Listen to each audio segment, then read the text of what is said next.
Remote play is only as good as the game you try first, and racing through a dark tunnel is a pretty honest stress test.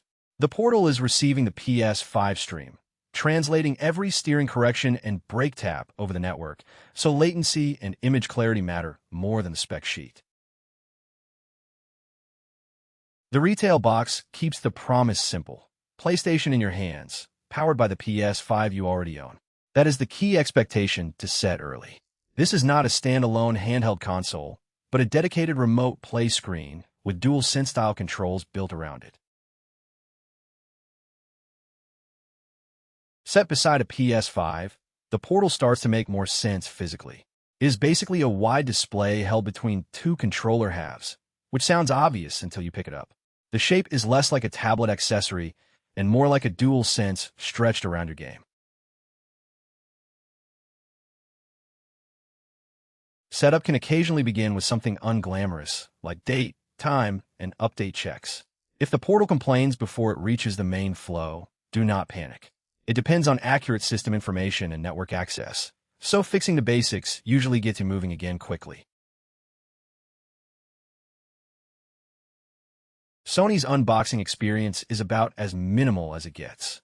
Inside the sleeve and tray, the hardware is the star with very little ceremony around it. That actually fits the product. The Portal is not trying to replace your PS5, just make access to it easier. Before the Portal joins the party, your console settings matter. On PS4 and PS5, remote play lives alongside the usual system menus, and it has to be enabled.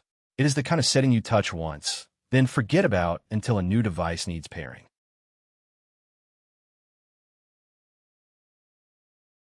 Once paired, the Portal drops you into the familiar PS5 home screen, and that familiarity is the point.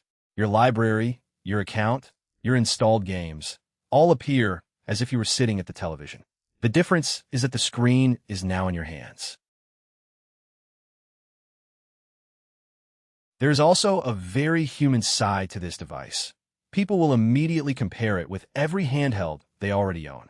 It looks impressive on camera, but the real test is comfort, responsiveness, and whether it earns a place outside the living room setup.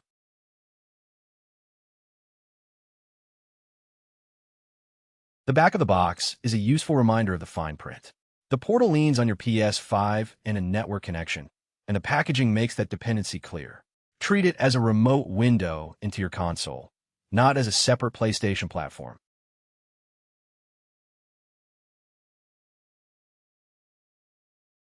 One practical wrinkle is digital spending. If you're topping up wallet credit or buying games from another region, that happens away from the Portal itself. The handheld can play what your console can access, but account management and store habits still matter.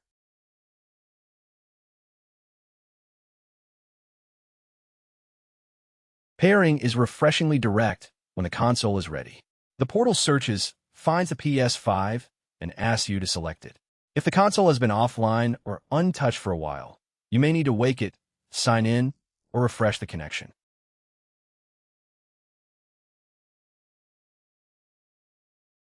The hardware details are pure DualSense influence. The triggers, shoulders, charging port, and curved grips all borrow from a controller language PlayStation players already know.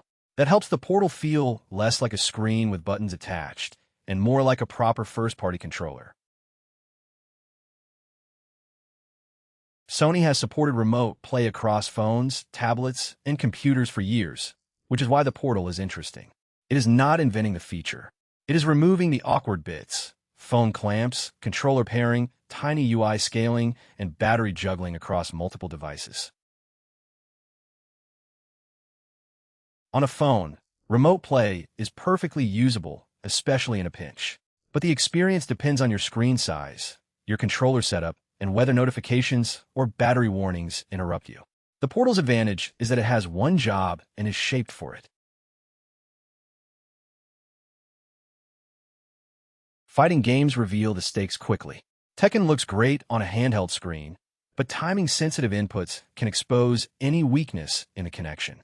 For casual sessions, it can be excellent, while serious competitive play still belongs on the lowest latency setup you have. The reaction from longtime players is usually a mix of curiosity and skepticism. We have seen remote streaming before, but PlayStation's dedicated version feels more focused.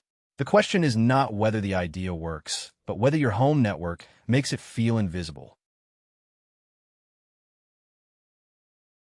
Under the wrapping, the design is clean and almost oddly plain until the screen lights up. The white and black body matches the PS5 family, and the broad face gives games plenty of room. It is a device that looks much better in use than asleep.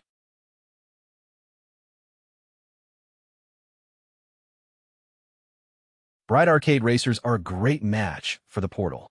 Big colors, readable motion, and quick sessions suit the screen and controls nicely.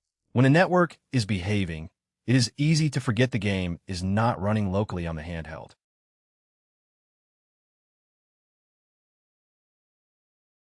Cinematic action games show off the display in a different way.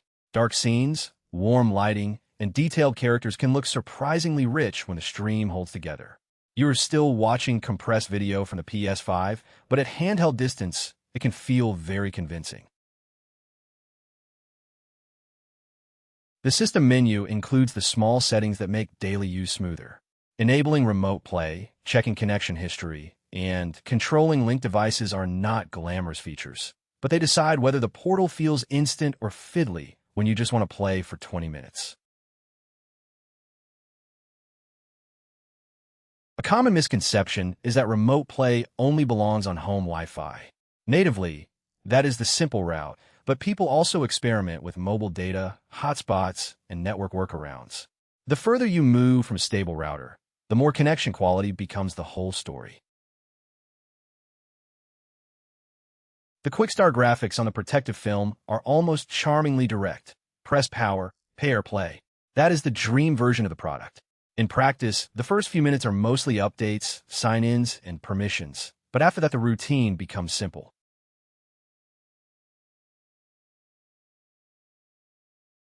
Not every game reacts the same to streaming. Turn-based games, RPGs, and slower adventures are forgiving, while twitch shooters and precision racers expose delay more clearly. The Portal is at its best when you choose games that match the network, not just the hardware. With the screen off, you can appreciate how glossy and wide the front really is. Reflections are part of the package, especially under bright lights, but the overall build feels intentional. It is a living room companion first, and a travel gadget only with the right expectations. The best moments happen when the overlay confirms what your hands already feel: strong Wi-Fi, low latency, and a clean stream. Then the Portal stops being a curiosity and becomes a convenient PS5 extension, perfect for the couch, another room, or a quick session away from the TV.